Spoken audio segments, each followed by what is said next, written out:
Welcome back. I've got the third Telecaster here. Remember, this is the Baritone Telecaster, the 27-inch scale. So I've got it to the point where I can actually install a humbucker in the neck now. And let me show you how I got there, and let's see how far we can get today in this build. Well, I'm into this thing pretty deep now. I got a template made up out of 1/4-inch plywood, and I've made a hole in it about the size of a humbucker. I've got some painter's tape laid down on the body, painter's tape on the template, and a piece of double-sided duct tape in between. So that's got things stuck pretty well. I did it just like I did with the single coil route on the other body. Again, I haven't done this before, but it went pretty well last time, so I'm pretty encouraged that it'll go well this time. I've got my router set up. This is a trim router with a 1/4-inch bit. It's just a straight bit. And I've got the depth set so that it roughly matches the hole that's in there. And then I'm going to route that out and see how that looks. If it doesn't look deep enough, I may have to go a little deeper, because for some reason this hole in the bridge is a little bit deeper than this hole in the neck. But hopefully we'll end up with something that works and looks good. So let's give this a shot. So while you watch me route, let me tell you a little bit about what's going on.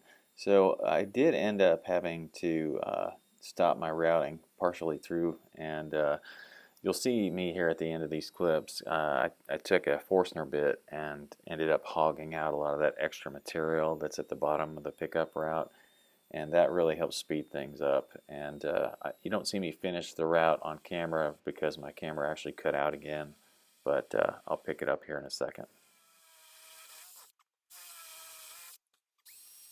You can buy templates online that look, similar to this. They're 10, 15 bucks a piece, but something like this, it's going to be hidden by a pickguard, and it doesn't need to be perfect. My little plywood trick's doing fine, so I'm pretty happy with it. While I'm waiting on this bridge, I decided to use a stand-in for the bridge, which is just a post-it note that's aligned with the string through holes. So this is going to give me a good edge to align the bridge with, and I also centered it so I can tell how much space is on each side of my bridge, or post-it note on each side to make sure that those are even. And it looks like with this post-it note here, the side-to-side centering of the control plate hole looks good. The edge around the top and the sides looks good. The neck gap looks good. My humbucker route looks good. Everything looks good. So this is where I'm going to place things. I'm going to mount this just like the way I did on the brown telly and the other telly, but this is a finished body with a really hard poly finish. So I'll be using the same trick I used on the strap button holes, where I'll drill my pilot holes for the screws themselves, and then I'll just slightly drill in with a larger drill bit to break the finish in a bigger spot.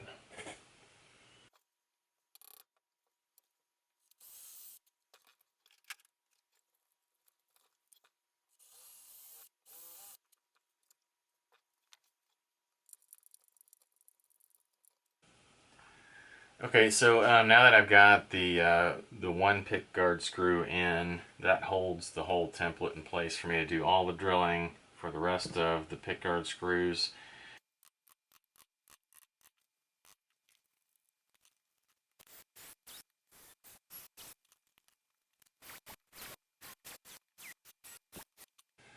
Now that I've pulled the pickguard away for just a minute, you can see how well that trick works on the first pickguard screw. There's no cracking or anything of the finish around the hole because I enlarged it by going in reverse with a little bit larger drill bit just through the finish, not all the way through the pilot hole.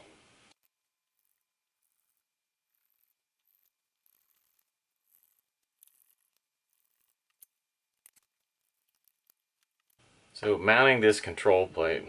Boy, my camera's really giving me fits today. But anyway, got the pilot holes drilled, got the finish holes drilled, got the screws installed, and everything looks pretty square. So I removed my post-it notes. I'm waiting for this bridge to come in, and that'll probably be the next thing I mount. So stay tuned.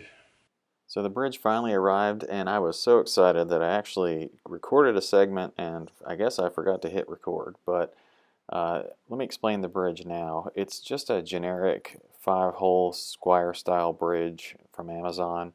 I think the brand name is Kaish, but there are several competitors on Amazon. And basically it aligns so much better than the vintage bridge did with the string through body holes and the pick guards. So I just lined up those points and then got to installation.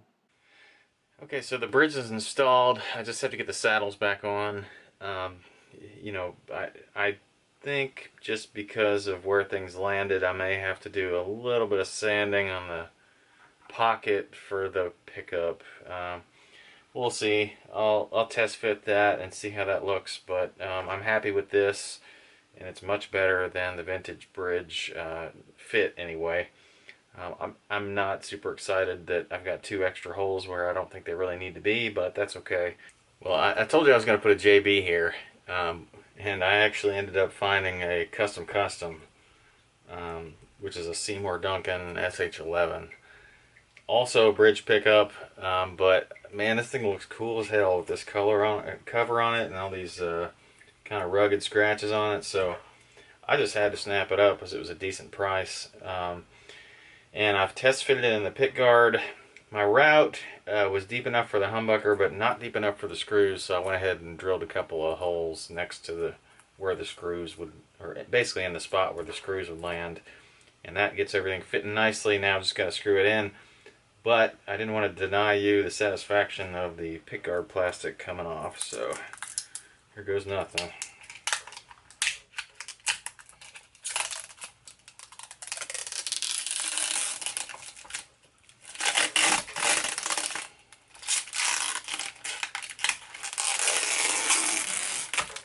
Alright, love doing that.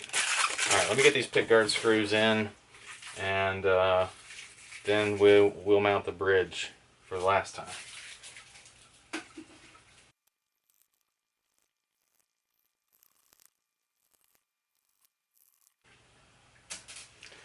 Okay, it's going to be a little while before I can bolt this down because I have to do all the rest of my wiring. The custom, just in case you aren't aware, that's the one that I think that Seymour designed in combination with Eddie Van Halen. You have to look that one up probably, but it's SH11, I believe is the model number. But it's a really nice one, and it's probably just a little bit tamer than the JB, but every bit as capable. And it matches the impedance of the bridge pickup pretty well, so I'm looking forward to it. And I did mount it in its traditional direction. I thought about flipping it around because underneath this cover, the adjustable pole pieces are actually on this bottom side, which isn't typical for a neck pickup. But when I did the compass trick on the 2 different magnets, this one lined up with I can't remember which was north up and which was south up, but if they were opposites, so like it would be like north south on the different pickups, so that I didn't have like 2 poles that were the same next to each other. Not that big of a deal on a Telecaster because they're so far apart, but I like to do that anyway. Another thing I did was route this bridge wire, and I just taped it to the back of the route here, and I test fit my bridge, and everything does seem to fit. I did that before I routed the humbucker wire through here, so I hope nothing's changed. But I've got all my holes drilled for the bridge. Everything's in place. I've just got to route this wire through the cavity here, and then I can screw it in.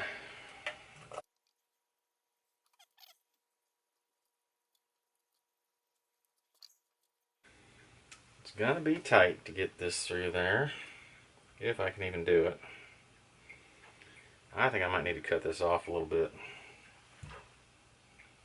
So that's what I'm gonna do.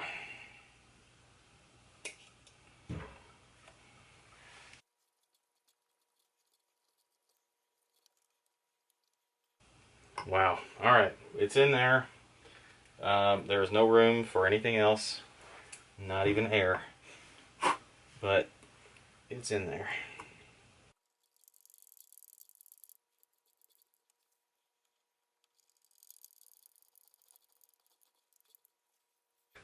You know, had I known that as I was picking out this body that I was going to have to use this square bridge with the 5 screws instead of the vintage style with the 4 screws, I would not have done it. But all things said, this is the right way to go. I mean, I don't like having these screws up in the front edges of the bridge because they just make it look like it's a dead giveaway that it's a squire, but you know, and from a million feet away, by the way. But that's okay. I mean, this is obviously not a stock squire, and anybody would realize that pretty immediately too. So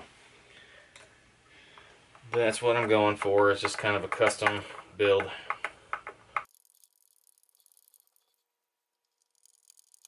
And you know, one thing I actually wish was apparent to the buyers that may ultimately own this guitar one day is that this bridge is actually a really heavy bridge. I don't like the saddles that came with it, but other than that, it's really good quality. I mean, the chrome's nice and the weight and everything's good, and it's really sturdy, so can't beat that part. I just wish that it didn't have these screws on the front edge. Okay, so my next things are that I'm gonna have to clean up some of this. I have to keep a note. The green wire here on the custom is actually the ground.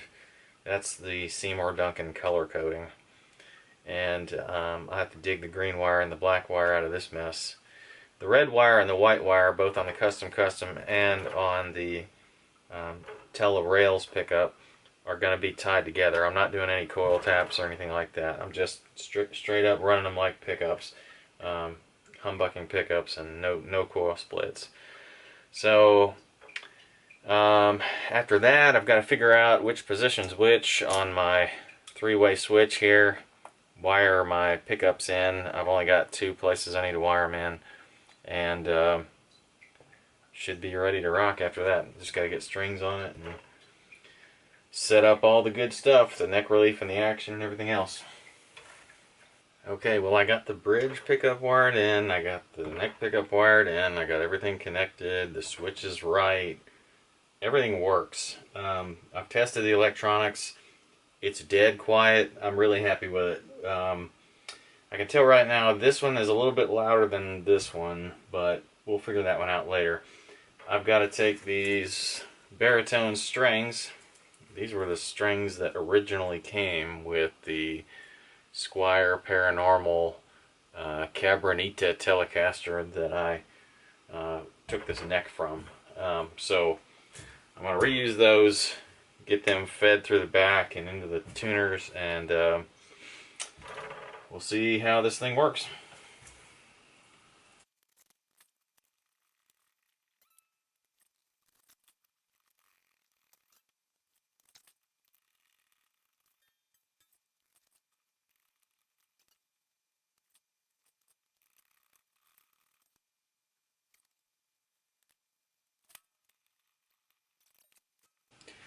Alright, well, it's strung up again. I know the action's way off because a couple of the strings are already buzzing out, but I can tell that these strings are going to work out fine. One thing that makes it a lot easier to reuse strings is when the strings are heavier, and when you're using these vintage tuners where the string drops down in the center of the post instead of, you know, starting through a hole in the side. So that really made it easy for me to reuse these strings. You know, you always try to straighten the ends out as much as possible when you're going to reuse them, but that really saved me. So I'm going to work a little bit on adjusting the action just to try to get it into a spot where it's close. Then I'll do the neck relief, and then I'll go back and do the final action setting. Okay, well, I have tuned this thing, and the tuning on this is B standard tuning, which starts with the B string, and then it pretty much goes E, A, D, and then it goes F sharp, and I think back to B. It's it's interesting. I mean, it's several steps lower than a regular guitar, but it's still the same pattern. So all the chords that you're familiar with work. They're just lower. So it's kind of a cool setup. So anyway, it's important to tune it to pitch, because when the guitar is tuned to pitch, then it has the neck tension that you're expecting when you check the neck relief. So that's what I'm going to be doing first. I have the action up just so that it can make noise, but I really don't have it set to where it's supposed to be. So again, checking neck relief on a guitar like this should be the same as a normal guitar. I should fret it at the 1st fret and also at the 17th. I might go 18th here because the 18th fret is really where the neck to the body joint is. I'll go 17th. So 1st fret and 17th, just like I normally would. Check the action at the 8th. I'm not really sure exactly what the action should be, so let's see if we can check this neck radius out real quick. Let's see here.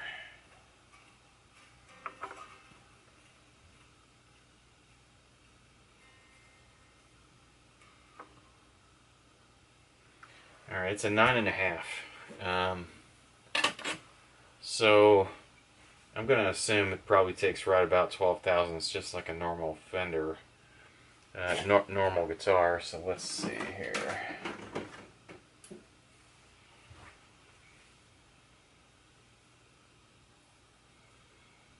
Get my 12 thousandths feeler gauge out.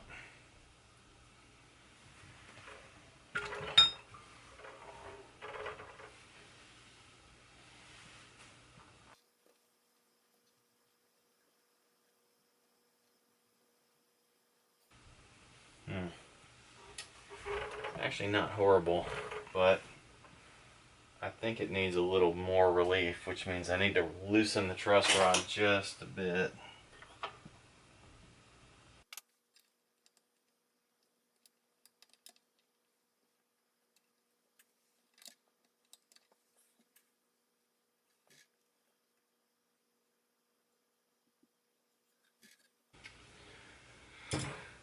Well, that's it. That's pretty close. I'm going to go ahead and go off camera for a minute, but it's got roughly 12 thousandths of neck relief. I'm going to double check it after it sits a little while, and then I'll get to adjusting the action. So get yourself a little ruler like this that has a graduated scale for the action measurements, and then you'll set it here at the 12th fret and read it from the side and check your action. So again, I went a little bit more than 60 thousandths on this string, and about 60 on these 3, and about 50 on these 2.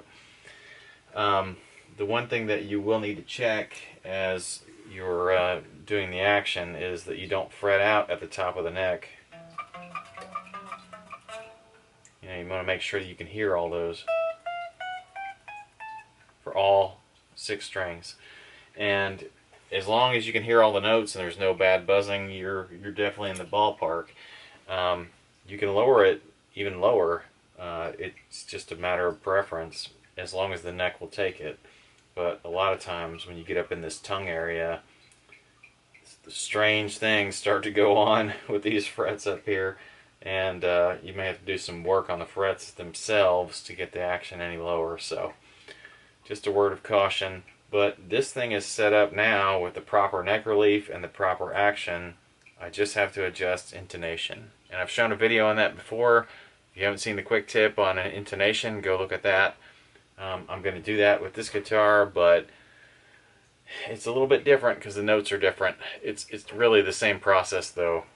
Check the 12th fret harmonic compared to the 12th fret fretted note and adjust accordingly. So be sure to go see my quick tip on that.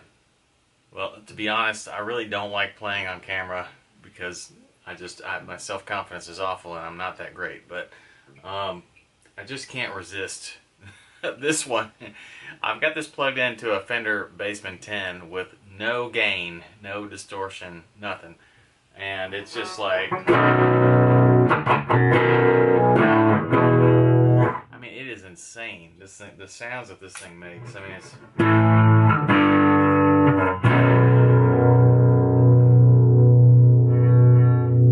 if I change the tone and take all the bass out of, or take all the treble out of it.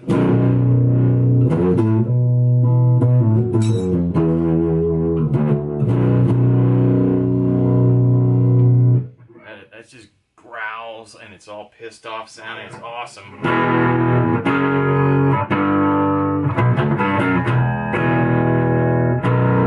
mean, it's insane. That's both pickups together.